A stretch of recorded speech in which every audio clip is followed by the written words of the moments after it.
Φίλες και φίλοι, 10 και 17 πρώτα λεπτά και είμαστε εδώ για να συνεχίσουμε με την τρίτη ζωντανή εκπομπή για απόψε. Προηγήθηκαν δύο εκπομπές. Η πρώτη ξεκίνησε περίπου στις 9 παρατέταρτο και μιλήσαμε, δεν είχα κάποιο καλεσμένο, εγώ έκανα το ζωντανό αυτό το πρώτο. Μιλήσαμε για το CERN και τα μυστήριά του και κάποια νεότερα δεδομένα. Πριν από λίγο ολοκληρώθηκε και το δεύτερο ζωντανό που είχαμε τον Γιώργο τον Παπαγεωργίου, με τον οποίο μιλήσαμε για πολλά από τα θέματα που διαμορφώνουν την επικαιρότητα και την καθημερινότητα. Και τώρα είμαστε εδώ για το τρίτο ζωντανό για απόψε με την κυρία Ελένη Ζωγραφή Δουδάγιου, την αγαπητή φίλη και γνωστή ερευνήτρια εδώ και πολλά χρόνια στο Πανελλήνιο, με την οποία θα μιλήσουμε για δύο ιδιαίτερα θέματα που έχουν να κάνουν με την αρχαία Ελλάδα αλλά και τα βαθύτερα μυστικά του ελληνισμού, φίλες και φίλοι.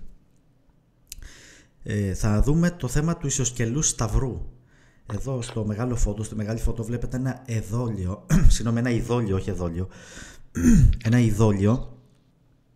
Είναι πολλά αυτά τα οποία έχουν βρεθεί και καταδεικνύουν και το επίπεδο, το υψηλό επίπεδο της τέχνης, και σε αυτό αποτυπώνεται ο ισοσκελής σταυρός. Υπάρχουν πάρα πολλές όμως απεικονίσεις του ισοσκελού σταυρού ως σύμβολο του Διός, μέχρι και σύμβολο της Λεμουρίας λέγεται ότι ήταν, και ουσιαστικά ανοίγει ένα μεγάλο θέμα. Επίσης, η παράδοση ελληνική μεταφέρει ότι ο Διόνυσος σταυρώθηκε. Ο Προμηθέας επίσης. Υπάρχουν πάρα πολλά σε σχέση με το σύμβολο του σταυρού. Και πώς αυτό μπορεί να συνδέεται με τον χριστιανισμό. Επίσης, είναι το μεγάλο μυστήριο που για τους χριστιανούς ο σταυρός είναι το μέγιστο σύμβολο. Είναι το σύμβολο αυτό το οποίο έχει να κάνει με τη σταυρική θυσία του Ιησού. Εκτός από το θέμα αυτό, θα δούμε για το θέμα του Απολλώνιου Τιανέα, όσο προλάβουμε απόψε βέβαια, που ο Απολλώνιος Τιανέας ήταν με μεγάλη μορφή, αν και κάποιοι αμφισβητούν ότι υπήρξε, ή κάποιοι τον συσχετίζουν με τον Χριστό. Από ό,τι φαίνεται, υπήρξε και ο Απολλώνιος Τιανέας και ο Ιησούς Χριστός, αλλά είναι δύο διαφορετικά πρόσωπα. Κάποιοι καθηγητές στο παρελθόν και κάποιοι συγγραφείς μάλιστα γράψαν ότι ίσως να υπάρχει το ενδεχόμενο αυτοί οι δύο άνδρες να συνομίλησαν με επιστολές ή κάτι τέτοιο. Ή ότι ο Απολλώνιος παραδέχτηκε ότι ο Χριστός έκανε θαύματα και ότι μίλησε για την ύπαρξή του.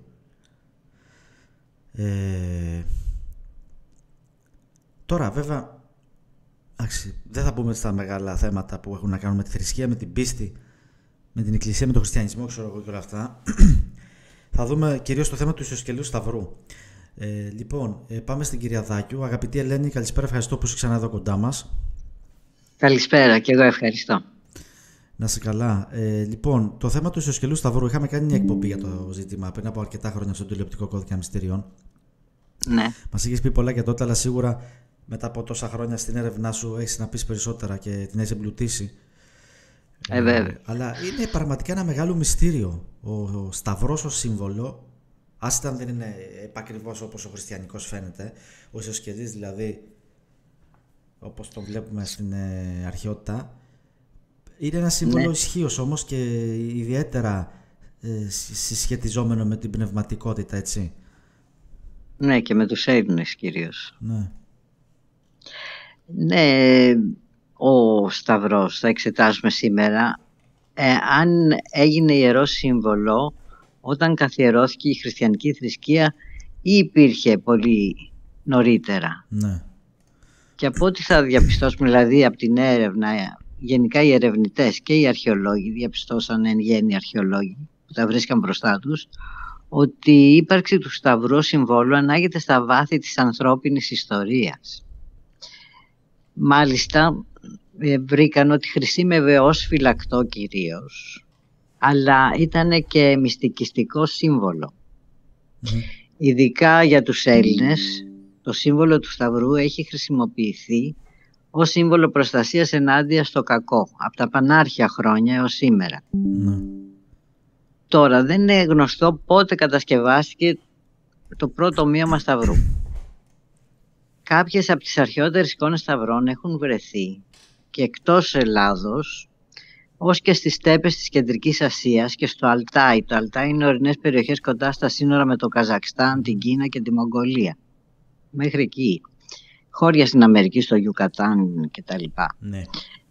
Ακόμα υπήρχε και ο σταυρός Αγκ που χρησιμοποιούνται από την Αιγυπτιακή θρησκεία, που δεν είναι ακριβώς όπως. Επάνω είναι κάπως έτσι στρογγυλός και έχει μετά από κάτω ένα οριζόντιο τμήμα και ένα κάθετο. και εμφανίζεται με μεγάλη συχνότητα και στην Αίγυπτο ο σταυρός αυτό, σε τοιχογραφίες τάφων και σε άλλα καλλιτεχνήματα. Και οι Αιγύπτιοι φορούσαν το σταυρό Άγχ ως φυλακτό. Τώρα για τους Ασσύριους. Ήταν για πολλούς λαούς δηλαδή ο σταυρός ιερό σύμβολο. Συμβόλιζε την ηλιακή θεότητα, καθώς και τη θεότητα που ελέγχει τις καιρικές συνθήκες. Συνήθως συμβολιζόταν με ένα σταυρό τύπου Μάλτας. Δηλαδή είχε 3 δέσμες ηλιακών ακτίνων τοποθετημένες σε σχήμα τάφ ολόγυρα. Ακόμα, διάφορες μορφές του σταυρού ανάγονται σε θρησκείες αρχαιότητας, όπως είναι ο Ζωροαστρισμός, η Χαλδαϊκή, η Βαβυλωνιακή θρησκεία, η Αιγυπτιακή θρησκεία, ο Βουδισμός, η Κελτική θρησκεία. Δηλαδή σε αυτές τις θρησκείες βρίσκουμε σταυρούς. Ναι. Αλλά πιο παλιά απ' όλα υπήρξε στους Έλληνες. Και όταν οι Ισπανοί κατακτητές έφτασαν στη γη των Μάγια, βρήκανε το σταυρό πάνω στους βωμούς τους. Γενικά ο ισοσκελής σταυρός υπήρξε ανέκαθεν αρχαίο ελληνικό σύμβολο, ηλιακό. Μην ξεχνάμε ότι η τετρακτής αποτελούσε ιερό σύμβολο των Πυθαγορίων και η αποκρυπτογράφηση με τη βασική θεωρία τους περί της αρμονίας των αριθμών, η οποία και αντικατόπτριζε την αρμονία του σύμπαντος. Γενικά οι Πυθαγόροι συμβόλιζαν έτσι το σταυρό, ότι ήταν η αρμονία του σύμπαντος. Τώρα, όπως γνωρίζουμε, στην ελληνική σημαία παρατηρούμε ότι υπάρχει ο ισοσκελής ελληνικός σταυρός. Ναι, όντως. Δεν ήταν όμως, δηλαδή ανέκαθεν ήταν ο ισοσκελής σταυρός, αλλά η ελληνική σημαία από το Σύνταγμα της Επιδαύρου το 1822 είχε ένα κιανό φόντο και λευκό σταυρό στο μέσον, ως σύμβολο της Ορθοδοξίας. Αυτό ήταν μέχρι το 1978, οπότε και υιοθετήθηκε η ναυτική σημαία, δηλαδή αυτή η σημαία που έχουμε σήμερα την είχε το ναυτικό, με τις οριζόντιες και τις γαλάζιες γραμμές. Και το ρηγωτό αυτό πρότυπο επιλέχθηκε λόγω της ομοιότητας με την κυματιστή θάλασσα που περιβάλλει την Ελλάδα. Έχουμε 9 οριζόντιες γραμμές. Αυτές οι 9 οριζόντιες γραμμές είναι όσες και οι συλλαβές του συνθήματος της Ελληνικής Επανάστασης. Ελευθερία ή θάνατος. Είναι 9 συλλαβές, έτσι. Και είναι 9 γραμμές, 5 κιανές και 4 λευκές. Ο σταυρός είναι ισοσκελής. Και παρόμοιο σταυρό βλέπουμε, αυτόν τον ισοσκελή σταυρό υπήρχε στην Κνωσσό, βρέθηκε 1600 χρόνια πριν το χριστιανικό σταυρό. Δηλαδή υπάρχει το πανάρχιο σύμβολο του σταυρού στην Κνωσσό από το 1600 π.Χ. Βλέπουμε λοιπόν ότι πόσο παλαιό είναι. Και γενικά τη λέξη σταυρός τη συναντούμε για πρώτη φορά στα ομηρικά έπι, στην Ηλιάδα, στο Μέγα 453, στην Οδύσσεια, στο Λάμδα 11, επίσης στον Ηρόδοτο, στο Θουκυδίδη. Τη χρησιμοποιεί επίσης και ο Ξενοφών τη λέξη σταυρός και ο Διόδωρος Σικελιώτης. Στην αρχαία Ελλάδα τώρα, ο σταυρός σχετιζόταν με τον Βάκχο, με τον Απόλλωνα, με τον Δία και τον Ήλιο. Ναι. Βρεθήκαν αγάλματα της Αρτέμιδος στην Έφησο με ένα σταυρό στο μέτωπο. Ήταν πανάρχιο ελληνικό σύμβολο, ισοσκελής ελληνικός σταυρός, μαζί με το μέανδρο και το γοργόνιο. Δηλαδή αυτά ήταν τα σύμβολα, άμα τα βλέπαν αυτά, ξέραν ότι ήταν ελληνικά σύμβολα. Ο μέανδρος, το γοργόνιο, η διπλή πέλεκης και ο σταυρός, ο ισοσκελής, ήταν τα ηλιακά αυτά ελληνικά σύμβολα.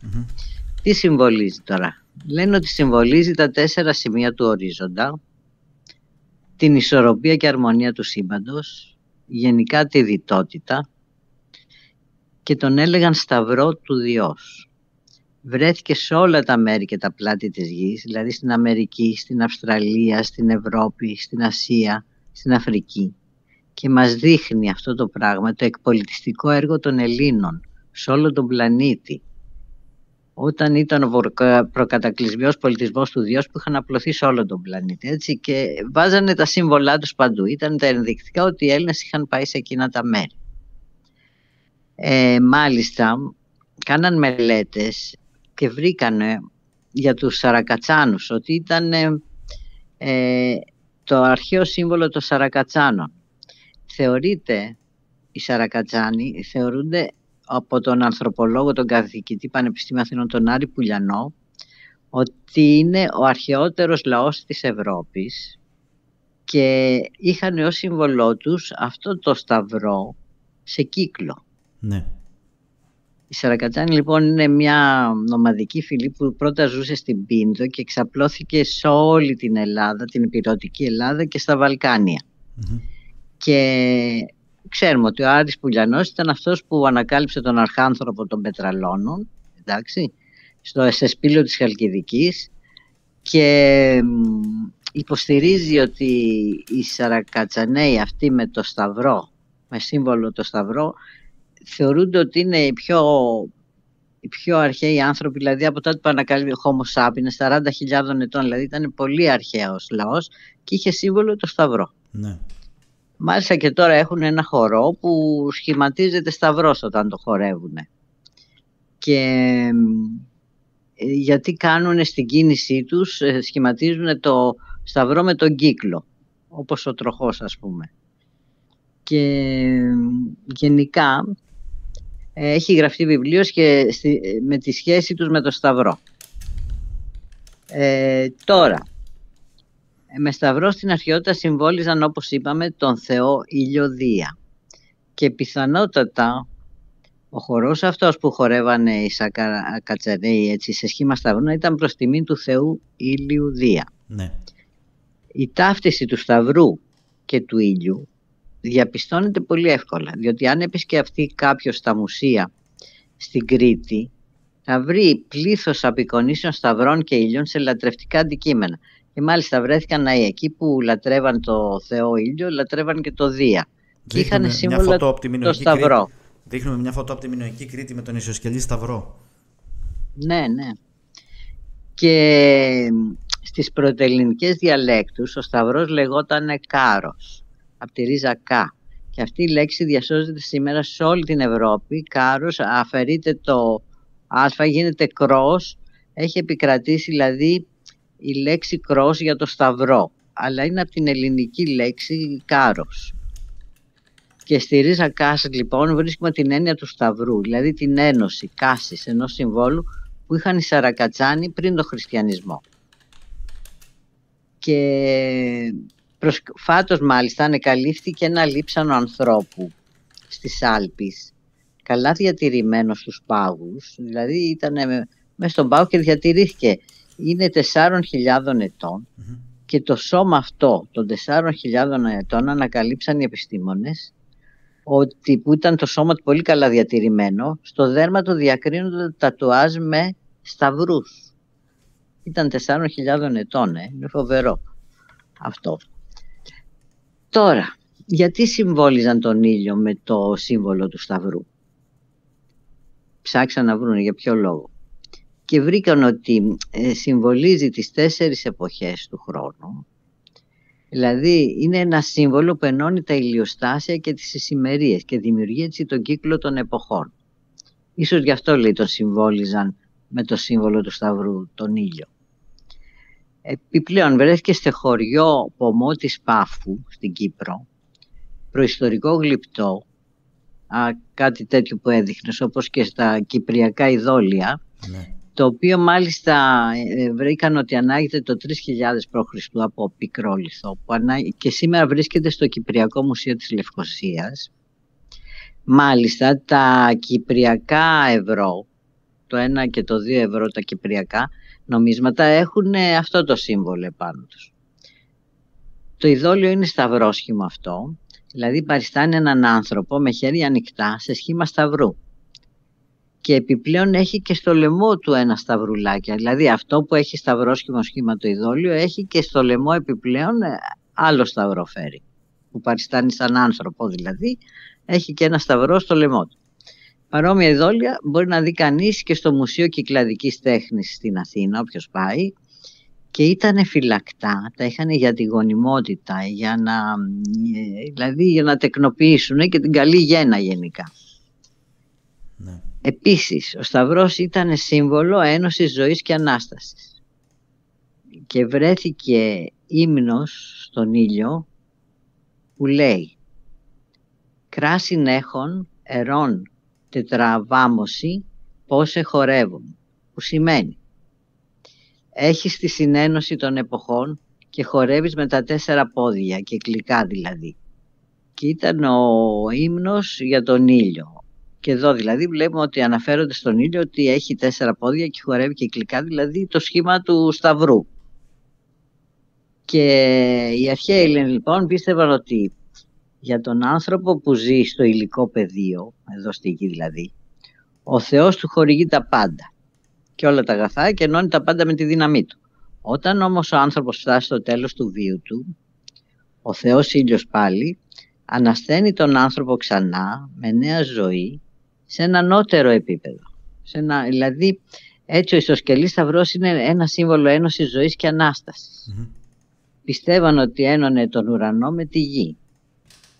Και σε αυτή την μεταφυσική πεποίθηση βασίζεται και η θεωρία της μετενσάρκωσης, όπου ο άνθρωπος ως ψυχή δεν χάνεται, δεν πεθαίνει, αλλά επανασαρκώνεται σε νέο σώμα ως μια φυσική Ανάσταση ή σε έναν ανώτερο κόσμο.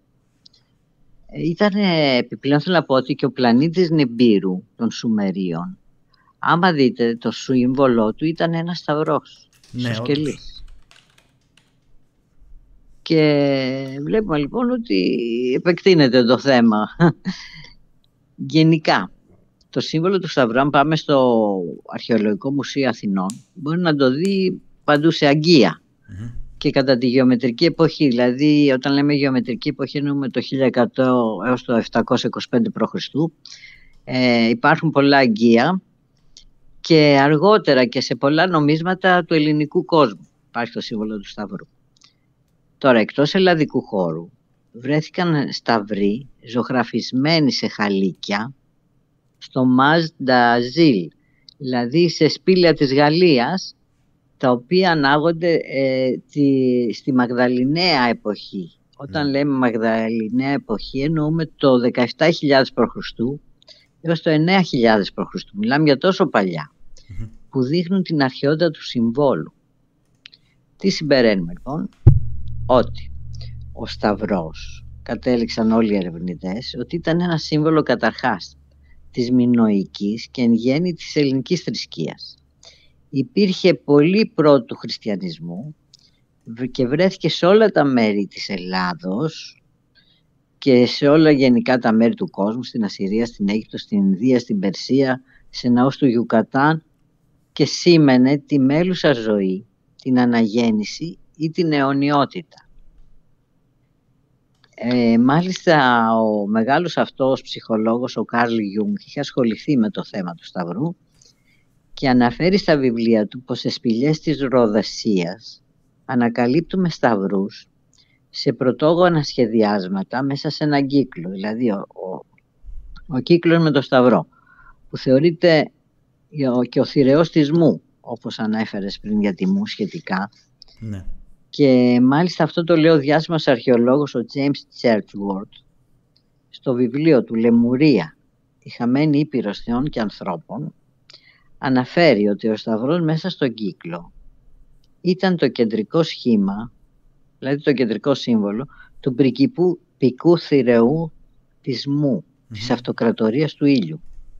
Και μάλιστα λέει ότι η αυτοκρατορία αυτή υπήρξε η μητρική γη των Ελλήνων, οι οποίοι με τις απικίες που έκαναν, που δημιούργησαν, μετέδωσαν το σύμβολο αυτό σε όλη τη γη. Μάλιστα. Τώρα αυτή η Λεμουρία η Μου, όπως έχουμε πει και άλλη φορά, βρισκόταν στον Ειρηνικό ωκεανό και βυθίστηκε πριν 12.000 χρόνια, μας λένε. Ακόμα, αυτός ο αξιωματικός του αγγλικού στρατού James Churchward, που ήταν και αρχαιολόγος, συγκρίνει το ελληνικό αλφάβητο με τον Κάρα Μάγια για να διαπιστώσει ότι έχει παρόμοιους χαρακτήρες. Μάλιστα όλα αυτά τα παραθέτω στο βιβλία μου, τη σύγκριση δηλαδή του ελληνικού αλφαβήτου με τον Κάρα Μάγιας, και Τα έχει κάνει αυτά, βέβαια δεν τα έχω κάνει εγώ, τα έχει κάνει ο James Chesford στις γκρις αυτές και μας λέει ότι υπήρξε αρχικά ένας λαός που είχε έμβλημά του τον ήλιο και θηρεό τον ελληνικό ισοσκελή σταυρό μέσα στον κύκλο, και ο οποίος δημιούργησε αποικίες σε όλη τη γη και διέδωσε έτσι τον πολιτισμό γενικά στους γήινους. Λοιπόν, γι' αυτό βρεθήκανε στους Μάγες όταν πήγαν οι Ισπανοί οι κονκισταδόρες, βρήκαν πάνω στους βωμούς τους σταυρούς και στο Γιουκατάν και από εδώ και από εκεί. Μάλιστα ο Φάμπρ μας λέει ότι στο βιβλίο του «Τα μυστήρια των Καβύρων» γράφει ότι οι σταυροί, ο σταυρός γενικά, ήταν σύμβολο της αιώνιας ζωής πολύ πριν γίνει σύμβολο των χριστιανών. Όλοι δηλαδή εκεί καταλήγουν. Ακόμα ο Δόκτωρ Μούρτι Μετ στο βιβλίο του «Το σημείο του σταυρού πρώτου χριστιανισμού» γράφει ότι στις πανάρχες εποχές υπήρχαν 3 παγκόσμια σύμβολα: ο κύκλος, η πυραμίδα και ο σταυρός. Και το πιο αξιοσημείωτο είναι ότι εδώ στην Ελλάδα, στα Ελευσίνια μυστήρια, οι προσήλυτοι, δηλαδή αυτοί που πηγαίναν για να μυηθούν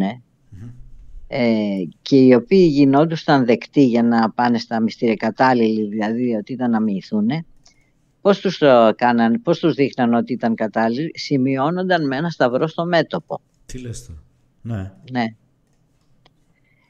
Και βρέθηκε μάλιστα ένας σφραγιδόλιθος του 3ου με 4ο αιώνα μετά Χριστόν που βρέθηκε, που παρουσιάζει τον Ορφέα σταυρωμένο. Γενικά ο Ορφέας στον ορφισμό έπαιζε το ρόλο του αγγελιοφόρου του Θεού που κατέβηκε στον Άδη. Το δείχνουμε τώρα και το Διόνυσο και τον Ορφέα. Τι είπες? Το δείχνω σε φωτογραφία και το Διόνυσο και τον Ορφέα σταυρωμένος. Ναι. Και ο οποίος ξανανέβηκε στο φως, δηλαδή κατέβηκε στον Άδη και ξανανέβηκε στο φως. Και ο σφραγιδοκύλινθος αυτός εξ αιματίτου βρίσκεται στο Μουσείο του Βερολίνου. Μάλιστα ο Πρεάρης στο βιβλίο του Ορφέας και Ορφική αναφέρει ότι γενικά η Ορφική ήταν, οι αρχαίοι Έλληνες ότι ήταν μονοθεϊστές γενικά, και ότι αυτό φανερώνεται και από τις απεικονίσεις που κάνανε και από αυτά που λέγανε και στα αρχαία κείμενα. Δηλαδή, άμα διαβάσουμε τα αρχαία κείμενα των αρχαίων φιλοσόφων, διαπιστώνουμε ότι ο μονοθεϊσμός ξεπήδησε από την αρχαία Ελλάδα. Γενικώς που αποδεικνύεται κυρίως από την ερμηνεία των ορφικών ύμνων και κειμένων. Και γι' αυτό ο Πορφύριος και πολλοί άλλοι διαμαρτυρήθηκαν για αυτά που υποστήριζαν. Άλλοι λέει ότι δηλαδή ήταν οι πρώτοι οπαδοί και εφευρέτες της μονοθεΐας. Και ο ισχυρισμός τους αυτός διαψεύδεται από το γεγονός ότι την εποχή των ορφικών οι κάτοικοι εκεί της Μεσοποταμίας δεν υπήρχαν ως λαός, και ας ισχυρίζονται ότι οι πρώτοι αυτοί καθιέρωσαν την μονοθεΐα. Και ακόμα στα ορφικά κείμενα φαίνεται η πίστη για την αθανασία της ψυχής και η κρίση στην οποία υπόκειται μετά θάνατον ανάλογα με τις πράξεις της. Μάλιστα υπάρχει ένας χαρακτηριστικός ύμνος των ορφικών που λέει τα εξής: Ζεφ, Άννα, Δοδονέ πελασγικέ, αθάνατε κοσμοκράτορα, πατέρα του χρόνου, δέσποτα, μοναδικέ δημιουργέ, αλλά και τιμωρέ, εξουσιάζουν τα πάντα. Γενικά ο Ζεύς για τους ορφικούς ήταν ο μέγας δημιουργός και άρχον θεών και ανθρώπων, δημιουργός του σύμπαντος όλου. Κάθε τι μεγαλειώδες και ευγενές στη χριστιανική θρησκεία προέρχεται από τον νεοπλατωνισμό. Και ο Νικόλαος Πρεάρη λοιπόν στο βιβλίο του Ορφέας και Ορφική αναφέρει ότι κανονικά ο χριστιανισμός ήταν συνέχεια του ελληνισμού, από όπου ξεπήδησε. Στη συνέχεια όμως χαλκεύτηκε και αλλοιώθηκε η μορφή και η διδασκαλία του. Και ότι κατά τους πρώτους χριστιανικούς μάλιστα χρόνους ο Ορφεύς συνεσχετίζεται με τον Χριστό και παρουσιάζεται και σταυρωμένος όπως ο Ιησούς. Και είναι χαρακτηριστικές επίσης 2 εικόνες οι οποίες βρέθηκαν σε χριστιανικές κατακόμβες, δηλαδή των πρώτων χριστιανών, που η μία παρουσιάζει τον Χριστό να παίζει λύρα και τα ζώα να κάθονται γύρω του ήρεμα, και η άλλη δίπλα εμφανίζει τον Ορφαίο σκαλόπιμένα. Είναι δηλαδή αυτές ήταν στις κατακόμβες και οι 2 εικόνες, δηλαδή ο Ορφέας ως καλός ποιμένας και δίπλα ο Χριστός να παίζει λύρα και τα ζώα να κάθονται γύρω του. Δεν είναι φοβερό αυτό το πράγμα? Σίγουρα. Και βασική διδασκαλία των ορφικών, μας λέει ο Πρεάρης, ήταν αφενός η διαλιγοριών μύση και εξήγηση του Θεού ως δημιουργού επόπτου, προνοητού και χορηγού της ζωής και των πάντων. Και οι ορφικοί είχαν δηλαδή τις ίδιες ιδέες με τη χριστιανική θρησκεία. Ναι. Και το περιεχόμενο της διδασκαλίας των ορφικών τις υιοθέτησαν αργότερα οι Πυθαγόροι, ο Πλάτων και ο χριστιανισμός. Εάν βαθύνουμε στις δύο διδασκαλίες, δηλαδή στον ορφισμό και τον χριστιανισμό, διαπιστώνουμε ότι η χριστιανική διδασκαλία εναρμονίζεται περισσότερο με την ορφική διδασκαλία, που λέει αγάπη προς το πλησίον, ζωή μετά θάνατον, ειρήνη του σύμπαντος κόσμου, και λιγότερο με τα διδάγματα της Παλαιάς Διαθήκης που λέει οφθαλμόν αντί οφθαλμού κτλ. Όλα αυτά λοιπόν βλέπουμε ότι συνδέονται, δηλαδή η Ορθόδοξη θρησκεία είναι κατά τρόπο συνέχεια της αρχαίας θρησκείας. Και εν κατακλείδη, εφόσον η χριστιανική διδασκαλία απηχεί ιδέες ελληνικές, βλέπουμε ότι μπορούμε να πούμε ότι έχει επηρεαστεί πάρα πολύ. Και όπως είπαμε, βρέθηκε και αυτός ο σφραγιδοκύλινδρος που είναι ορφέας σταυρωμένος, και γενικά το γράμμα, γιατί τον δείχνει ότι είναι από κάτω του το γράμμα Βάου, το αρχαίο γράμμα. Το αρχαίο γράμμα λοιπόν που δείχνει τον ορφέα σταυρωμένο και από πάνω του είναι 7 αστέρια και από κάτω είναι το γράμμα Β, το Βάου. Το αρχαίο αυτό γράμμα συμβολίζει το κάλος του δέντρου της ζωής. Το βρίσκουμε γενικά στις ηλιακές πύλες που συμβολίζουν το πέρασμα στο θρίαμβο. Είναι ένα σύμβολο της θεότητας πάνω στον οποίο σταυρώνεται ο Ορφέας, ο Ηρακλής και κάθε ιός του Θεού, που ακολουθεί την οδό που οδηγεί στην ένωση με το Θεό. Για να αναστηθείς πρέπει να σταυρωθείς, δηλαδή να γίνεις ένα με τον Χριστό. Ο Ορφέας λοιπόν στο σφραγιδόλιθο φέρνει στην κορυφή του σταυρού τη σελήνη, που δείχνει ότι τον σταύρωσε. Πράγματι, ο Ορφέας, κατά την παράδοση όπως γνωρίζουμε, κομματιάστηκε από τις Μενάδες της Θράκης, που είχαν αρχηγό τους στην Αγλαονίκη, η οποία ήταν η αίρια της σελήνης. Δείχνει λοιπόν τον Ορφέα σταυρωμένο, με μια σελήνη στην κορυφή του σταυρού, 7 αστέρια από πάνω και κάτω να κουμπάει στο γράμμα Β τα πόδια του. Ναι. Και μας εξηγεί λοιπόν ο Πρεάρης τι συμβολίζει όλο αυτό το πράγμα. Μάλιστα λένε ότι ο Διόδωρος μας πληροφορεί ότι ο Λικούργος, εχθρός του Διονύσου, εσταυρώθη από το Θεό. Σύμφωνα με άλλες αφηγήσεις, ο Διόνυσος και άλλα διονυσιακά πρόσωπα εσταυρώθησαν. Βλέπουμε λοιπόν ότι και για αυτούς αναφέρεται ο Σταυρός. Βρέθηκε ένα πορτρέτο από ρωμαϊκό μοσαϊκό του 4ου αιώνα του Ιησού που ανεκαλύφθη το 1963 στο Hidden St. Mary του Ντάρσετ. Μόνο το μονόγραμμα, υπάρχει το χειρό, δείχνει ότι πρόκειται για πορτρέτο του Ιησού. Κατά τα άλλα έχει σαφώς επηρεαστεί από παραστάσεις του Θεού Απόλλωνος. Είναι από τα πολλά παραδείγματα του πώς στην εποχή του Μεγάλου Κωνσταντίνου η αντίληψη περί Ιησού ανακατευόταν με τη λατρεία του Θεού Ήλιου Απόλλωνος. Δηλαδή γινόταν μία μίξη κατά κάποιο τρόπο. Και ο αρχαιολόγος, θρησκεολόγος, ο Τζέραλτ Μάσεϊ, στα πολύτιμα έργα του, δηλαδή με πολλούς τόμους έργα του, το The Natural Genesis και The Ancient Egypt, The Light of the World, ισχυρίζεται ότι 100 χρόνια πριν από τη γέννηση του Χριστού ήκμασαν 2 ισχυρές ηλιακές θρησκείες στον κόσμο. Υπήρχε ο Θεός Ήλιος της Δύσεως, ονομαζόταν Χεσούς, και ο Θεός Ήλιος της Ανατολής ονομαζόταν Χριστός, όπου κρίση ήταν ο ήλιος. Αυτές οι 2 θρησκείες λοιπόν με τους οπαδούς τους τρογόντουσαν, είχαν μεγάλο ανταγωνισμό μεταξύ τους και γινόντουσαν πολλές ταραχές στη Ρώμη. Όταν έγινε αυτοκράτορο ο Κωνσταντίνος, διέταξε προς τούτο τη σύγκριση μιας μεγάλης θρησκευτικής συνόδου στη Νίκαια της Μικράς Ασίας το 325 μετά Χριστόν. Ήταν η πρώτη που έγινε. Ο Μάση λοιπόν αναφέρει ότι έλαβαν μέρος στη σύνοδο 1800 αρχιερείς. για να αποφασίσουν ποια θρησκεία θα επικρατούσε. Η θρησκεία της Ανατολής, γνωστή ως Χίντου Κρίσνα, ή η θρησκεία της Δύσεως, γνωστή ως Δρουηδικός Χεσούς. Ιησούς δηλαδή, Χεσούς. Επιπλέον καταπολέμησαν και την αίρεση του Αρείου, ο οποίος ήταν ιερέας στην Αλεξάνδρεια, που υποστήριζε ότι ο Χριστός δεν ήταν αληθινά ίσως με τον πατέρα, αλλά κτίσμα, δηλαδή δημιούργημα του πατέρα. Τότε στη σύνοδο αυτή τον καταπολέμησαν, και αν ενώνονταν οι δύο θρησκείες θα υπήρχε ένα ενωμένο όνομα, Ιησούς Χριστός.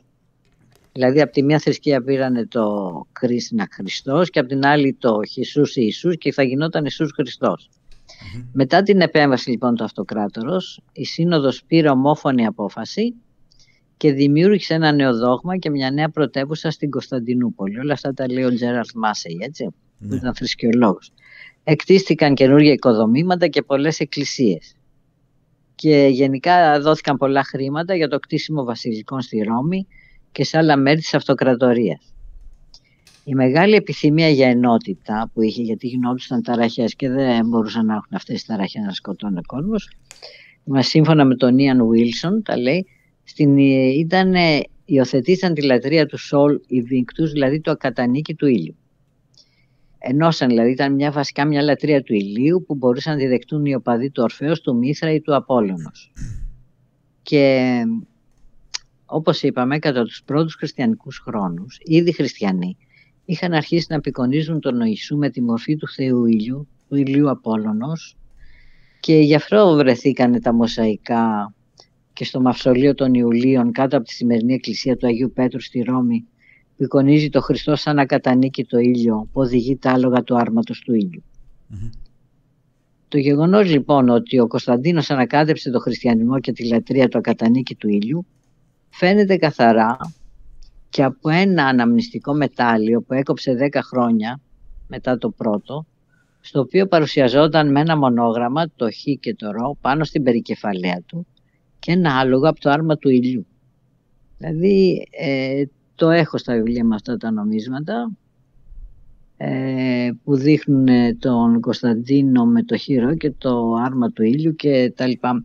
Δηλαδή παίρνανε στοιχεία από την αρχαία θρησκεία και τα ενώνανε με την καινούρια. Ναι. Κάνανε μία μίξη, ας πούμε. Κατόπιν λοιπόν ο Μάσεϊ αναφέρει τη θαυματουργό ζωή και δράση του φιλόσοφου Απολλωνίου του Τιανέως. Απολλώνιος Τιανέας. Ο οποίος γεννήθηκε στην Καπαδοκία. Από εκεί ήταν ο παππούς μου, ο Σάββας, από την Καπαδοκία, από την Κεσάρια. Και ήταν ελληνικής καταγωγής φυσικά, από μεγάλη αριστοκρατική οικογένεια προερχομένη από την Αίγυπτο. Ο αείμνηστος Απόστολος Τζαφερόπουλος, ο οποίος ήταν σύμβουλος εκπαιδεύσεως, είχε γράψει το έργο, το πολύτιμο έργο του Φιλοστράτου, Βίος Απολλωνίος του Τιανέως, δεν το είχε γράψει, το είχε μεταφράσει δηλαδή, το οποίο έκαμε τη μετάφραση. Στην εισαγωγή αναφέρει ότι η γέννηση του Απολλωνίου είχε όλα τα στοιχεία του θαύματος. Τώρα αυτά είναι από το έργο ο βίος του Απολλωνίου Τιανέως, που το έγραψε ο Φιλόστρατος και το μετέφρασε ο Απόστολος Τζαφερόπουλος, έτσι. Ναι. Λέει ότι κατά την παράδοση, έτσι αρχίζει, την έγκυος αυτόν μητέρα του, του Απολλωνίου δηλαδή, την επισκέφτηκε στο όνειρό της μια θεότης ο Πρωτεύς και της ανήγγειλε ότι θα γεννήσει αυτό τον ίδιον. Πρωτεύς είναι πρωταρχική ουσία, έτσι. Την ημέρα που ήταν να έρθει στη ζωή ο Απολλώνιος, η μητέρα του βρέθηκε να μαζεύει λουλούδια σε ένα τερπνό λιβάδι. Ξαφνικά παραδόθηκε στον ύπνο και γύρω της άρχισαν να πετούν λευκοί κύκνοι, ενώ συγχρόνως ακούστηκε μελωδικότατος πεάνας. Η γλυκιά μελωδία ξύπνησε την έγκυο, η οποία γέννησε αμέσως στο Θεόν πεπτογιό της, χωρίς πόνους του οκετού. Τη γέννηση τη χαιρέτησε ο Δίας με αστραπές, βροντές και κεραυνούς. Έτσι αναφέρει ο Φιλόστρατος στο έργο του, έτσι, βίος του Απολλωνίου του Τιανέως. Μάλιστα ένας από τους οποίους κεραυνούς, αφού έμεινε για λίγο μετέωρος, δηλαδή στον αέρα, επέστρεψε και πάλι στον ουρανό και χάθηκε στο άπειρο. Γενικά για τον Απολλώνιο λέγανε ότι ήταν μια πνευματική μορφή της Καπαδοκίας με ελληνική καλλιέργεια και επίδοση στη φιλοσοφία και τη θεοσοφία. Ήταν πολύ πλούσιος, αλλά επειδή δεν ήθελε να έχει πλούτη, τα μοίρασε όλα στους φτωχούς. Και έμεινε έτσι, χωρίς τίποτα, ρακένδυτος, περπατούσε εξυπόλυτος και έμενε σε ναούς. Εκεί δηλαδή κοιμόταν. Δεν είχε τίποτε δικό του. Η Καπαδοκία υπήρξε επίσης πατρίδα του Φίλωνος, του Γεωμέτρη και του Χρυσήπου.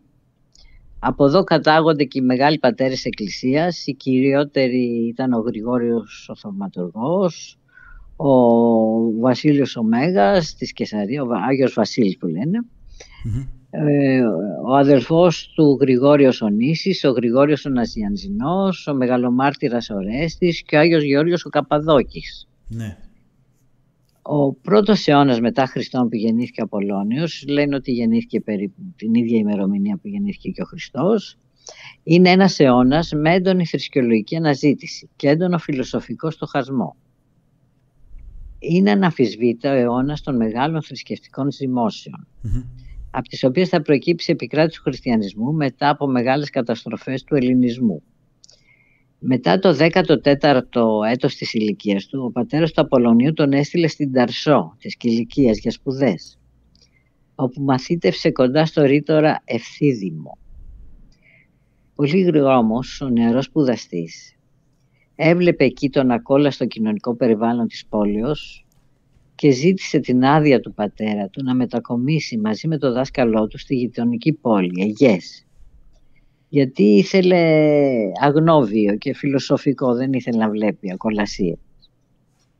Και ο Απολώνιος γενικά μαθήτευσε σε όλα τα φιλοσοφικά συστήματα, όπως του Πλάτωνος, του Αριστοτέλους, του Χρυσήπου, αλλά εκείνο όμως που κέρδισε την καρδιά του ήταν ο Σάμιος φιλόσοφος Πυθαγόρας, η διδασκαλία του δηλαδή, η φιλοσοφία του, ο οποίος τον γοήτευσε με το βαθύ μαθηματικό του πνεύμα και το λιτό ασκητικό του βίο. Και ο Απολώνιος, όπως είπαμε, είχε τεράστια περιουσία, την οποία όμως, ακολουθώντας το παράδειγμα του Πυθαγόρα, τη χάρισε όλη του την περιουσία στο δάσκαλό του τον Εύξενο, Ναι. καθώς και στους συγγενείς του και σε άλλους ανθρώπους που έζησε, και από εκεί και πέρα έζησε βίο λιτό και ασκητικό. Φορούσε λινά ρούχα, περπατούσε εξυπόλυτος, δεν έπινε υνοπνευματώδη, δεν έτρωγε κρέατα και απέφευγε τις ακολασίες. Έμεινε ενάρετος καθ' όλη τη διάρκεια του βίου του. Μην έχοντας κρατήσει ιδιωτική κατοικία, κατοικούσε μέσα σε ιερά ή όπου έβρισκε. Ήταν πια πασίγνωστος για την ευσέβεια, τη σοφία και τη θαυματουργική και προφητική του δύναμη. Όταν άρχισε το 45 μετά Χριστόν τις περιοδίες του ως ηθικός διδάσκαλος στα πέρατα του κόσμου. Ταξίδεψε στην Αντιόχεια, στη Μεσοποταμία, στις Ινδίες, στην Αίγυπτο, επίσης σε όλη τη Μικρά Ασία και τη Μητροπολιτική Ελλάδα. Είχε έρθει και στην Ελλάδα. Οι Αθηναίοι εντυπωσιάστηκαν από τη διδασκαλία του Απολωνίου, ώστε τον ονόμασαν δεύτερο Επιμενίδη. Ναι. Μάλιστα εδώ στην Αθήνα έκανε ένα θαύμα, θεράπευσε ένα δαιμονόπληκτο νέο, που είχε δαιμόνια ας πούμε. Εκεί επί βασιλείας Νέρονος έφτασε στη Ρώμη. Αμέσως εκεί τον συνέλαβαν και τον οδήγησαν στο δικαστήριο. Αλλά δεν είχαν στοιχεία για να τον κατηγορήσουν. Επειδή δηλαδή τον ακολουθούσε πολλοί κόσμος και άκουγε αυτά που έλεγε, τον βιάσανε. Στην Αίγυπτο, πήγε λοιπόν στην Αίγυπτο και συνδέθηκε φιλικά με τον αυτοκράτορα Βεσπασιανό, το Ρωμαίο αυτοκράτορα. Προτού ανέλθει στο θρόνο ο αυτοκράτορας. Η φιλία όμως των δύο ανδρών κλονίστηκε σοβαρά όταν ο Βεσπασιανός, όταν έγινε αυτοκράτορας, αφαίρεσε από την Αχαΐα την αυτονομία που της είχε χαρίσει παλιότερο ο Νέρον.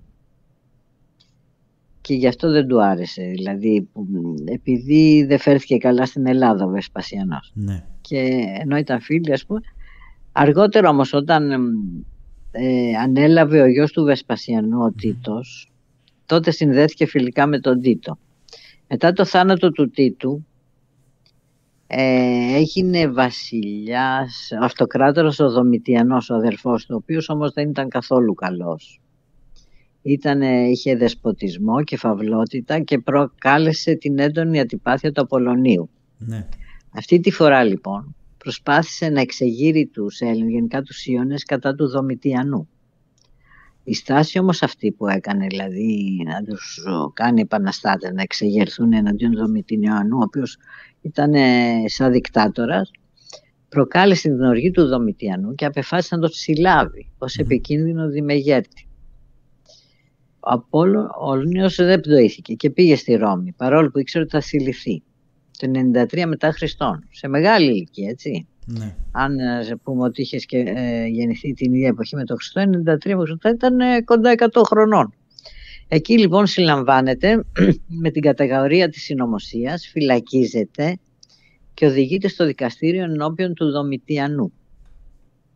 Ο Απολώνιος είπε στο δικτάτορα ότι βρίσκεται εκεί αλυσοδεμένος γιατί εκείνος το θέλησε και όχι γιατί το ετευλήθη. Του είπε, μάλιστα έπαθε μεγάλη πλάκα ο Δομητιανός μετά από αυτό, γιατί του είπε τα εξής: δεν μπορείς ούτε το σώμα μου να φυλακίσεις, πόσο μάλλον την ψυχή μου. Και αμέσως, λέει, είχε ένα χιτώνα και καθώς τριφογύρισε γύρω από το χιτώνα, το εξαφανίστηκε μπροστά σε όλους. Είναι αυτό. Ναι. Μέσα σε μια λάμψη. Ως ιστορία, ναι. Για τον τόπο και τον τρόπο του θανάτου του υπάρχουν πολλοί θρύλοι, όπως και για τη γέννησή του. Ένας από αυτούς είναι ότι λένε ότι μπήκε σε έναν αρχαίο ναό στην Κρήτη και ανελήφθη στους ουρανούς, ενώ ο χορός Παρθένων έψαλε ύμνους. Τα λέει ο Φιλόστρατος, έτσι. Ακόμα θαυμαστότερος είναι ο θρύλος της μεταθανάτης εμφανίσεως του Απολλωνίου σε νεαρό σπουδαστή των Τιάνων. Ήταν από τα Τίανα ο Απολλώνιος, έτσι. Τίανα, από τα Τίανα της Καπαδοκίας. Γι' αυτό Τιανεύς. Ναι. Λοιπόν, ήταν ένας νεαρός σπουδαστής, ο οποίος έλεγε δεν υπάρχει αθανασία της ψυχής, και τότε ο Απολλώνιος εμφανίστηκε μπροστά του για να αλλάξει γνώμη. Δηλαδή επανήλθε μετά το θάνατό του και φανερώθηκε μπροστά του. Με το πέρασμα των αιώνων, ο Απολλώνιος μπήκε θριαμβευτικά στο χώρο του θρύλου. Μάλιστα, ο αυτοκράτορας Επτήμιος Σεβήρος του έστησε άγαλμα μέσα σε ένα μαυσολείο δίπλα στον Ορφέα. Κατά τη διάρκεια της ζωής του λέγεται ότι έκανε πάρα πολλά θαύματα, θεράπευσε ανθρώπους και σύμφωνα με τον βιογράφο, δηλαδή τον Φιλόστρατο, ανέστησε και ανθρώπους εκ νεκρών. Τώρα αλήθεια ψέματα τι να πω. Πολλοί μεταγενέστεροι τον αποκάλεσαν μάγο και γόητα και τον εχλέβασαν.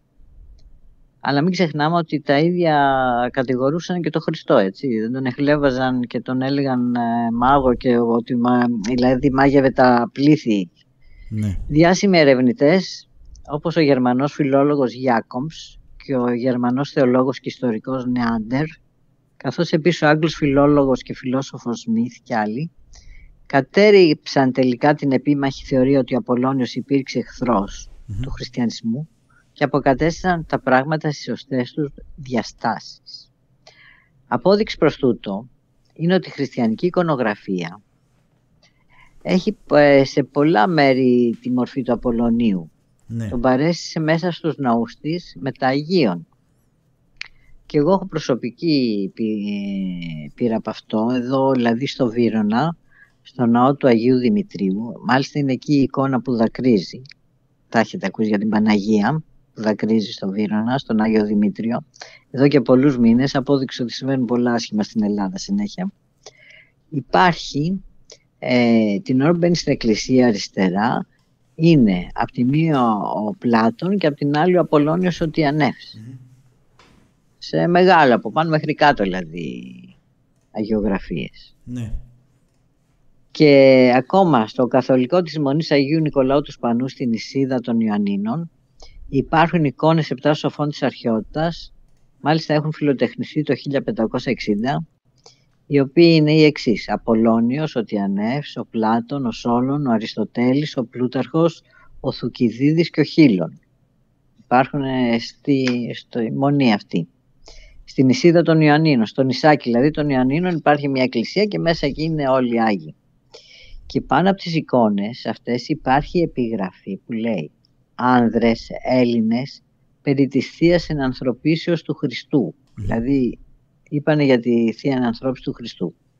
Ακόμα και στο Άγιο Όρος υπάρχουν τοιχογραφίες Ελλήνων φιλοσόφων που αναγράφονται τα εξής: «Οι σοφοί των Ελλήνων όσοι είπαν περί της ενσάρκου οικονομίας του Χριστού». Και είναι αυτοί Απολλώνιος, Σόλων, Θουκυδίδης, Πλούταρχος, Πλάτων, Σοφοκλής. Θα υπάρχουν στο Άγιο Όρος. Μάλιστα για το περί του Απολλωνίου έχουν γράψει από κάτω, προστίθενται τα εξής. Απολλώνιος γράφουν γέρον, ήταν πολύ γέρος, τον δείχνουν πολύ γέρο, μακροδιχαλογένης, φορών μανδύλι στην κεφαλή, λέγεις χαρτί. Ναι. Εγώ καταγγέλω εν τρισήν ένα μόνο υψημέδοντα Θεόν.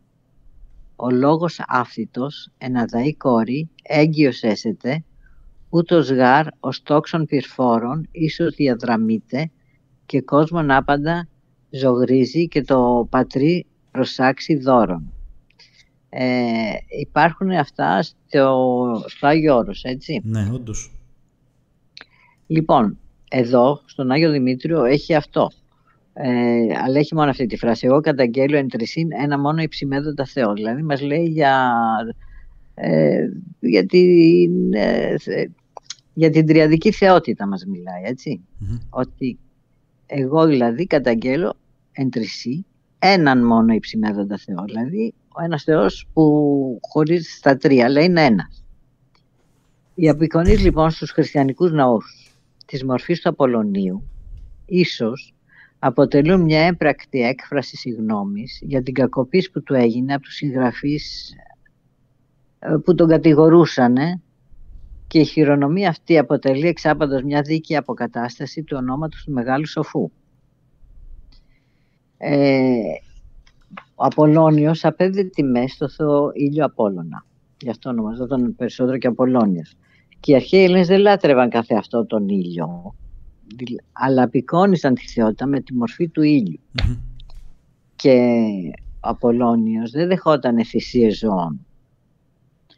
Μόνο λιβάνι έλεγε, και συμβούλευε τους ιερείς και τους ανθρώπους να προσφέρουν ανέμακτες θυσίες, δηλαδή μόνο λιβάνι. Οι φιλοσοφικές και ηθικές θέσεις του Απολλωνίου, η αγάπη του προς το ιδεώδες της ελευθερίας, ο ενάρετος βίος του και προπαντός η αφοσίωσή του προς το πραγματικό και γνήσιο ελληνισμό συνιστούν μια φωτεινή μορφή πρώτου μεγέθους, η οποία δίδασκε μια καθαρή θρησκευτική συνείδηση. Ναι. Όλα αυτά που αναφέραμε, όλες αυτές οι πληροφορίες προέρχονται από το έργο του Φιλοστράτου «Βίος Απολλωνίου του Τιανέως». Σύμφωνα λοιπόν, μάλιστα είναι εκδόσεις Γεωργιάδης, αλλά το έχει βγάλει και ο Κάκτος, υπάρχουν και στις εκδόσεις Κάκτος ο «Βίος του Απολλωνίου του Τιανέως». Σύμφωνα λοιπόν με τον Τζέραλτ Μάσεϊ, ο χριστιανισμός δεν είναι τίποτα περισσότερο από μια αναθεωρημένη ερμηνεία της αρχαίγονης λατρείας του ηλίου στον αρχαίο κόσμο. Και ο Μάση αναφέρει ότι η Ινδουιστική λέξη για τον ήλιο είναι κρίς, που φαίνεται ότι εξελίχθηκε στη λέξη χριστιανισμός. Και η Ινδουιστική λέξη Κρίσνα έχει στενή σχέση με τη λέξη Χριστός. Αυτό το λέει ο Μάση, ο θρησκεολόγος. Και μας λέει ότι οι βάσεις της χριστιανικής θρησκείας ετέθησαν κατά την πρώτη Οικουμενική Σύνοδο, Μάσα ήταν αυτά, που έλαβε χώρα στη Νίκαια το 325 μετά Χριστόν κατά διαταγή του Μεγάλου Κωνσταντίνου. Και ο αρχηγός της νέας θρησκείας, που το ενωμένο του όνομα ήταν Ιησούς Χριστός, ο Μάση λέει πολλά, δηλαδή ότι έχει σχέση με, γενικά είναι ελληνικής καταγωγής κτλ. Ο Τζέραλτ Μάση αναφέρει ότι υπάρχουν ελάχιστες μαρτυρίες για τη ζωή του Απολλωνίου του Τιανέως.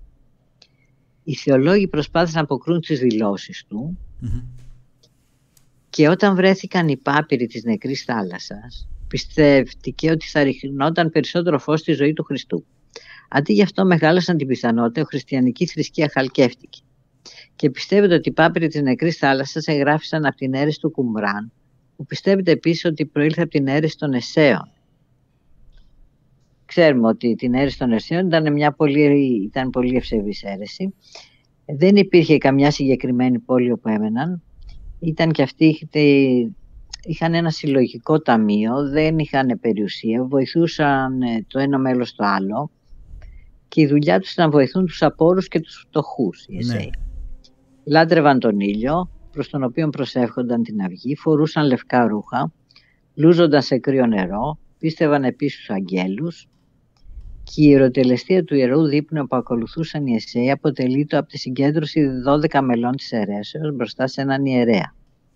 Το τραπέζι ήταν στρωμένο με ψωμί και κρασί και ο ιερέας έλεγε μια ευλογία απλώνοντας το χέρι πάνω από το ψωμί και το κρασί. Οι Εσέοι λοιπόν πίστευαν σε ένα Μεσσία που θα ερχόταν στο πλήρωμα του χρόνου.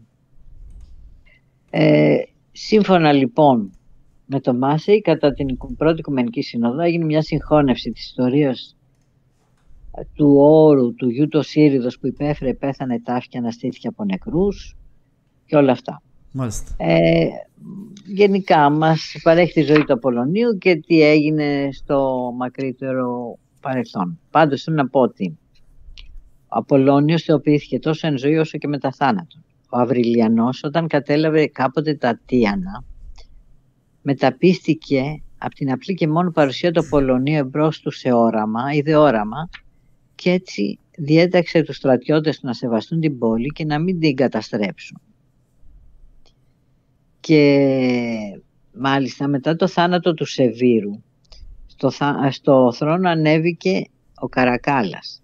Αλλά πριν από αυτόν η σύζυγος του Σεπτιμίου Σεβίρου υπήρξε η Ιουλία Δόμνα, η οποία ήταν μέχρι το 217 μετά Χριστόν. Είχε πεθάνει ο Απολλώνιος, δηλαδή 100 χρόνια και. Ναι. Αλλά η φήμη του είχε μείνει, έτσι.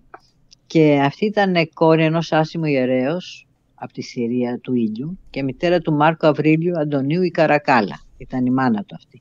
Δηλαδή ο Καρακάλας, ο Μάρκος Αυρίλιος, ήταν γιος του Σεπτιμίου Σεβίρου και της Ιουλίας Δόμνας. Αυτή λοιπόν όταν απεφάσισε, βρήκε το Φιλόστρατο, αυτή βρήκε το Φιλόστρατο και είπε να ψάξει να γράψει για τον Απολλώνιο τον Διανέα, δηλαδή όλη τη ζωή του, να πάει στα μέρη που έζησε, τα θαύματα που έχει κάνει. Και η Ιουλία Δόμνα ήθελε να συμφιλιώσει με τον τρόπο αυτό και να ενώσει τις διάφορες τάσεις ταραγμένες εκείνης εποχής με την ηθική αναμόρφωση της κοινωνίας μέσω της ενάρετης μορφής του Απολλωνίου. Και πράγματι το πέτυχε. Επί έναν ολόκληρο αιώνα, κατά τη μαρτυρία του Φιλοστράτου, του Δίωνος Κασίου και άλλων, οι άνθρωποι καθιέρωναν ναούς, εικόνες, θυσίες και νομίσματα για να τον τιμήσουν. Ακόμα και αυτοκράτορες όπως ο Καρακάλας, ο Ηλιογάβαλος, ο Αλέξανδρος Σεβίρος και Αυριλιανός του απέδιδαν θεϊκές τιμές. Βλέπουμε λοιπόν ότι έγιναν όλα αυτά και σύμφωνα με το Wilder, ο Απολλώνιος υπήρξε νεοπλατωνιστής. Μάλιστα. Ο βασικός στόχος των νεοπλατωνιστών ήταν η επανασύνδεση του μέρους με το όλο. Και οι νεοπλατωνικοί φιλόσοφοι γενικά είχαν ως σύμβολο τον ελληνικό σταυρό, τον ισοσκελή σταυρό. Και μας λέει μάλιστα η Βέρα Στάνλι Άντλερ ότι ο σταυρός χρησιμοποιήθηκε προ 7.000 ετών για να παραισθήσει τη δύναμη που συγκρατεί την ανθρώπινη ψυχή. Μάλιστα. Και στην Ελλάδα ο σταυρός ήταν πρωταρχικά σύμβολο του ερμού.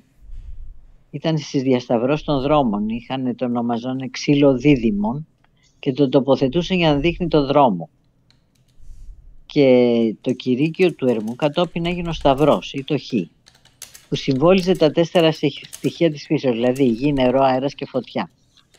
Βλέπουμε λοιπόν ότι ο σταυρός, τώρα πήγαμε στο σταυρό ξανά, γιατί πρέπει να πούμε ότι συμβόλιζε και τα 4 στοιχεία και υπενθύμιζε τις ανθρώπινες δυνατότητες να εξυψωθεί ο άνθρωπος και να ενωθεί με το Θεό και να γίνει ουράνιος άνθρωπος.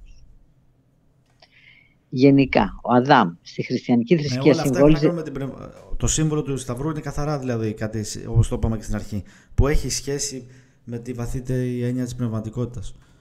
Ναι. Ο Αδάμ συμβόλιζε στη χριστιανική θρησκεία την πτώση, την απομάκρυνση από τον πατέρα και ο Χριστός την επανασύνδεση μαζί του. Ναι. Και η γη γενικά είναι ένας τόπος δοκιμασίας για τις ανθρώπινες ψυχές. Σταυρώνεται ποιος? Αυτός που ακολουθεί το δρόμο της αρετής για να γίνει ανώτερος άνθρωπος, όταν μάχεται τους νόμους του κακού, όπως ο μύθος του Ηρακλή, αυτό μας δείχνει, δηλαδή τον αγώνα του για τη θέωση, που ακολούθησε το δύσκολο δρόμο της αρετής. Ενώ της κακίας ήταν εύκολος ο δρόμος, ενώ της αρετής ανηφορικός, αλλά προτίμησε να πάρει το δρόμο της αρετής, ο Ηρακλής. Και ο μύθος του Προμηθέα, που σταυρώθηκε κι αυτός, μας αναφέρει ότι σταυρώθηκε για το καλό των ανθρώπων. Ο σταυρός λοιπόν γενικά είναι ένα κοσμικό σύμβολο του ουράνιου ανθρώπου. Γιατί ο άνθρωπος δημιουργήθηκε από το Θεό, σύμφωνα με το ουράνιο πρότυπο, και ο σταυρός υπενθυμίζει διαμέσου των αιώνων τις ανθρώπινες δυνατότητες να εξυψωθεί και να ενωθεί μαζί του. Δηλαδή, μας δείχνει την ένωση του ουρανού με τη γη. Δηλαδή, την ένωση του Θεού με τον άνθρωπο. Αυτό έχει μεγάλη σημασία. Και όπως είπαμε, υπάρχουν τα ειδόλια αυτά τα σταυρόσχημα που μας δείχνουν πόσο πολύ εδώ και χιλιάδες χρόνια, και υπάρχουν αυτά που τα έχει βρει ο Σερ Άρθουρ Έβανς, ευρήματα της αρχαίας Γνωσού γύρω στο 15ο αιώνα, που υπάρχει αυτός ο ιερατικός σταυρός, ναι, σε σύνθεση βωμού. Υπάρχουν στην Κύπρο το ειδόλιο της Πομού που το έχουν βάλει ως και στο ευρώ τους. Και θυμάμαι τώρα, ο Έμισος του Τουλάτος στο δεύτερο του βιβλίο, το κόκκινο, έγραφε ότι υπήρχε ένας αρχαίος ναός του Διός που είχε, ναι, και ένα όνομα μπροστά, δεν θυμάμαι τώρα ποιος Δίας, που τον είχαν βρει και υπήρχε ακόμη και στη Βυζαντινή περίοδο, όπου ο Δίας ήταν ένα μεγάλο άγαλμα, καθόταν σε ένα θρόνο και λόγω κάποιων τεχνολογικών δεδομένων που είχε ο ναός αυτός και του μαγνητισμού, ήταν σαν να αιωρούνταν ο θρόνος με το Δία, και ήταν γεμάτος, κλειστός με μάρμαρο, με παντού ισοσκελείς σταυρούς. Και αργότερα αυτό καταστράφηκε βέβαια από τη Λέλαπα τότε, την περίοδο του Βυζαντίου, που κυνηγήθηκε κάθε τι ελληνικό. Ένα ακόμη στοιχείο που συνδέεται με αυτά που μας λες. Γι' αυτό δεν πρέπει να... Εγώ πιστεύω ότι τώρα που υπάρχει μια διαμάχη μεταξύ αρχαίας και νέας θρησκείας, δεν πρέπει να γίνεται, διότι όπως είπαμε, όπως αποδεικνύεται, είναι μια συνέχεια. Ειδικά άμα διαβάσουμε αυτά που έλεγε ο Ερμής ο Τρισμέγιστος, γι' αυτό ονομάστηκε και Τρισμέγιστος, διότι αναφέρεται στην τριαδική θεότητα. Υπάρχει μια συνέχεια της αρχαίας και της νέας θρησκείας. Ναι. Και γενικά ο Σταυρός είναι πολύ μεγάλο σύμβολο, και όπως είπαμε, οι νεοπλατωνικοί φιλόσοφοι συμβόλιζαν την παγκόσμια ψυχή με ένα ισόπλευρο ελληνικό σταυρό μέσα σε ένα κύκλο και λεγόταν σφραγής αυτό, σταυρός μέσα στον κύκλο, και συμβόλιζε τα όρια ανάμεσα στο φως και το σκοτάδι, και είχε ως αποστολή αυτός ο σταυρός στον κύκλο να εμποδίσει την είσοδο των τιτανικών δυνάμεων μέσα στον κόσμο των θεών. Μάλιστα συμβόλιζαν έτσι και τον ήλιο Υπερίωνα, που αποτελούσε το σώμα του κοσμικού Χριστού για τους αρχαίους Έλληνες, που βρισκόταν σταυρωμένος νόμιζα στο άστρο του Τόξου, του Σύριου, και τον παριστανών με το ελληνικό σταυρό. Ναι. Άλλοτε παριστανόταν σαν δέντρο της ζωής, που βρίσκεται στο κέντρο του σύμπαντος, και ο άξονάς του διασχίζει τις 3 κοσμικές κλίμακες, όπου η πρώτη ανήκει στο Θεό, η δεύτερη στο Υιό Ομοούσιο του Πατρός και η τρίτη στον υλικό κόσμο μας. Αποτελεί δε τη γέφυρα ή τη σκάλα από όπου ψυχές των ανθρώπων ανεβαίνουν προς το Θεό, δηλαδή είναι το σημείο του περάσματος. Μάλιστα ο Πλάτων στον Τίμιο μας παρουσιάζει την παγκόσμια ψυχή που βρίσκεται ανάμεσα στο Θεό και τον κόσμο με τη μορφή πλαγιαστού σταυρού, που μοιάζει με το γράμμα Χ, και μας λέει πώς έφτιαξε την ψυχή του κόσμου ο Πλάτων στον Τίμιο, ο Θεός. Ο δημιουργός λοιπόν, λέει, σταύρωσε τα 2 μέρη της ψυχής του κόσμου σε σχήμα Χ και τα άπλωσε σε ολόκληρο το σύμπαν, αφού το έκοψε σε 7 κομμάτια. Και γιατί όμως έγινε αυτό? Γιατί σύμφωνα με τον αρχαίο φιλόσοφο στον κόσμο επικρατούσε το χάος, ο κατακλυσμός που προκλήθηκε κατά την Τιτανομαχία όταν καταποντίστηκε η Ατλαντίδα. Μετά άρχισε η δημιουργία του κόσμου, δηλαδή ένας καινούριος κόσμος. Το χάος είναι μια περίοδος απουσίας εκδήλωσης που προέκυψε από τον κατακλυσμό του πρώτερου κόσμου, όπου η αρμονία είχε διασπαστεί και βασίλευε η αναρχία. Ο Θεός όμως, ο Μέγας Νους, επειδή είναι αγαθός, ήθελε τα πάντα να είναι αγαθά και δεν μπορούσε να αφήσει, λέει, το ορατό σωματικό στοιχείο να κινείται χωρίς τάξη. Ο δημιουργός λοιπόν, επειδή ήθελε τα πάντα να είναι με τάξη και όχι άναρχα, δημιούργησε τον κόσμο μας στη βάση που προηγουμένως είχε εκδηλωθεί αναρχία από τον Κρόνο, τον Δράκοντα, τον Κρόνο. Γι' αυτό αποφάσισε λοιπόν να δημιουργήσει το νου και ως φορέα αυτού την ψυχή. διότι διέκρινε ότι η αρμονία και η τάξη προϋποθέτουν την νόηση. Προς τούτο λοιπόν χρησιμοποίησε το πυρ, τη γη, το ύδρο και τον αέρα, τα 4 στοιχεία, με αναλογίωση ώστε να μην δύναται να διαλυθεί αυτό το μείγμα. Ναι. Έδωσε λοιπόν σε αυτό το σύμπαν σφαιρικό σχήμα με περιστροφική περί το άξονά του κίνηση και κατά συνέπεια το σύμπαν είναι σφαίρα, περιλαμβάνουσα πάνω το υπαρκτό και εκτελούσα περιστροφική κίνηση. Επιπλέον, έβαλε την ψυχή μέσα. Εψυχούται από μια ψυχική υπόσταση την ψυχή του κόσμου. Και για τη δημιουργία τώρα της ψυχής, ο Θεός τι έκανε? Ανέμειξε το αμέριστον με τη μεριστή ουσία, δηλαδή το ταυτόν με το έτερον. Και προήλθε ένα είδος ουσίας ανάμεικτο, έτσι. Μετά χώρισε αυτές, δημιούργησε μια τέταρτη ουσία και τη χώρισε σε μερίδια βάσει αριθμητικών σχέσεων. Να μην τα πούμε τώρα τις αριθμητικές σχέσεις. Δηλαδή η ψυχή του κόσμου δημιουργήθηκε όχι τυχαία, αλλά περιέχει μέσα στον εαυτό της κάθε δυνατή αρμονία. Δηλαδή την έκανε σε σχήμα χ, έτσι, την ψυχή του κόσμου, σε σχήμα πλαγιαστού σταυρού. Και βλέπουμε λοιπόν ότι όλα έχουν σχέση, γι' αυτό είναι και ιερό σύμβολο, ο σταυρός. Και γιατί δημιούργησε λοιπόν, είπαμε, ο Θεός τον κόσμο? Στον Τίμιο αναφέρει ότι ως αιτία της υπάρξεως του κόσμου, ο Τίμιος θεωρεί την προς το χειρότερο έκπτωση της ψυχής. Αναφέροντας ότι η πρώτη γέννηση των ανθρώπων ήταν άριση, ήταν το χρυσού γένος. Μετά όμως, όσοι απεκδίχθησαν κακοί, οι ψυχές τους εχμαλωτίστηκαν σε κατώτερα είδη. Επομένως, ακόμα και τώρα τα ζωντανά ακόμα όταν μετασχηματίζονται και αλλάζουν αμοιβαίες μορφές και κραδασμική συχνότητα. Γιατί ανάλογα να αποκτήσουν τη σοφροσύνη, φρόνηση και απολυτρωθούν από αυτόν τον κόσμο. Λοιπόν, δεν ξέρω αν κουραστήκατε, συνεχίσουμε άλλη φορά. Όχι, δεν κουραστήκαμε, αλλά συνέχισε, ναι. Γενικά λοιπόν είπαμε, ο Σταυρός υπήρξε ανέκαθεν σύμβολο των Ελλήνων και της Μου, της αυτοκρατορίας του Ήγιου. Βρέθηκε χαραγμένος μαζί με άλλα ελληνικά σύμβολα, όπως ο Μέανδρος και άλλα, σε όλα τα αρχαία μνημεία της γης, δείχνοντας το εκπολιτιστικό έργο των Ελλήνων. Και έκτοτε γιατί είχαν έρθει εδώ στη γη από ανώτερους κόσμους. Πρέπει να ήρθαν ανώτερα όντα εδώ στη γη.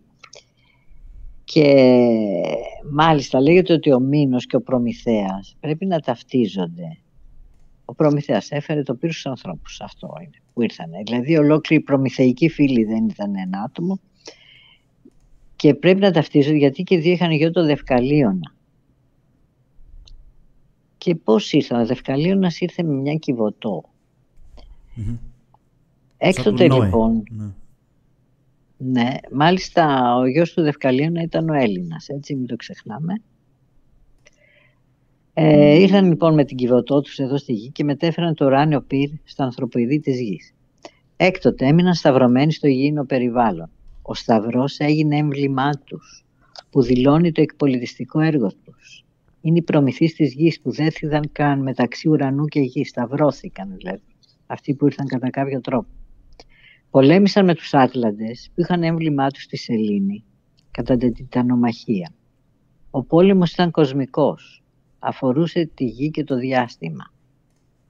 Μάλιστα αυτά έχουν μείνει και σε άλλα, ας πούμε στην Ινδική εποπία, είναι γεμάτη από πολέμους μεταξύ της Ηλιακής δυναστείας, από όπου κατάγονταν οι Έλληνες, και των γιών της Σελήνης, από ήταν οι Άτλαντες, όπου οι Σεληνιακοί είναι νικητές εδώ στη γη. Τα παιδιά του Ήγιου εξορίζονται και γίνονται ερημίτες. Δηλαδή οι Έλληνες, ενώ η Ινδία ήταν χώρα του Δία, πήγαν από εκεί, εκδιώχτηκαν και περιορίστηκαν στη λεκάνη της Μεσογείου. Οι Ηλιακοί λοιπόν περιορίστηκαν στη λεκάνη της Μεσογείου με κέντρο τους στην Ελλάδα τον Ηλιακό λίθο, διωγμένοι από τις αιστείες τους.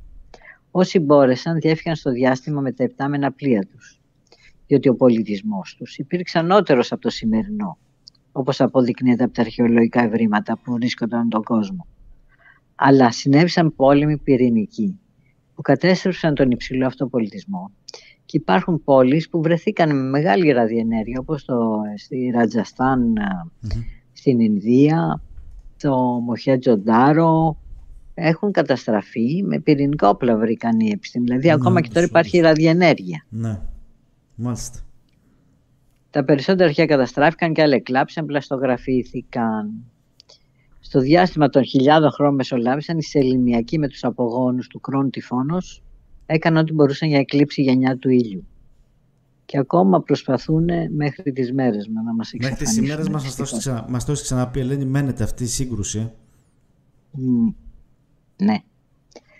Ο Ιάσον ήταν ο αρχηγός των αργοναυτών, ονομαζόταν Διός Ίσον, που σημαίνει θεραπευτής. Ναι. Καθώς και ο Χριστός ονομαζόταν Ιησούς, Ίασης, θεραπεία. Ναι. Γενικά, οι Ιελοί, οι Ηλιακοί συμβολίζονται με το Θεό Απόλλωνα Όρο και τη γενιά των Ελλήνων. Ο Προμηθέας που είχε γιο το Δευκαλίωνα συμβολίζει τον ένδοξο προκατακλυσμιαίο ελληνισμό. Το μυστικό του Προμηθέα ήταν ο απρεπής γάμος του Διός, που είχε ως αποτέλεσμα τον εκθρονισμό του. Αυτό συνέβη με τις επιμιξίες που έκαναν οι Έλληνες με άλλους λαούς, κατόπιν που φύτεψαν τα δόντια του δράκου, δυστυχώς, και βγήκαν οι Σπαρτοί, οι Γήνοι. Τώρα, η παρέμβαση του Ηρακλή Κιλήτρος του Προμηθέα σηματοδοτεί μια νέα παγκόσμια κυριαρχία του ελληνικού πνεύματος που θα γίνει στο μέλλον. Μάλιστα. Αυτά είχα να σας πω σήμερα. Μάλιστα. Θα τα συνεχίσουμε. Άκρως ενδιαφέροντα, ειδικότερα για τους λάτρεις της συστηματολογίας, αλλά νομίζω ότι αυτά πρέπει να γίνουν κτήμα όλων των Ελλήνων και θα πρέπει να τα μαθαίνουν και τα παιδιά από το σχολείο. Ναι. Λοιπόν, Ελένη, πού να τα μάθουμε, αποκλείεται. Αποκλείεται, δεν πει τίποτα. Λοιπόν, σε ευχαριστώ με θερμά. Τα δεδομένα υπάρχουν γενικώς τώρα, αποκλείεται. Αν αλλάξουν τα δεδομένα. Λοιπόν, θα είμαστε σε επικοινωνία. Σε ευχαριστώ πολύ. Καλό ξημέρωμα. Εύχομαι με υγεία. Να είστε καλά κι εσείς. Και τα ξαναλέμε, Ελένη. Σας χαιρετώ. Καλή συνέχεια. Καλή συνέχεια και στις έρευνες. Καλά. Λοιπόν, φίλες και φίλοι, σε αυτό το σημείο ολοκληρώνουμε. Δεν θα προλάβουμε να κάνουμε το ζωντανό με τον Γιάννη τον Κουντούρη απόψε. Θα πάει για αύριο. Σίγουρα έχει πολύ μεγάλο ενδιαφέρον για την Kate Middleton και κάποια στοιχεία καινούργια θα λέγαμε για τον Elon Musk. Θα τα δούμε αύριο, πρώτα ο Θεός. Κλείνουμε λοιπόν. Το τρίτο live ήταν αυτό. Σας ευχαριστώ πάρα πολύ. Να είστε όλοι καλά. Καλό ξημέρωμα να έχετε και θα τα ξαναπούμε. Καλή συνέχεια.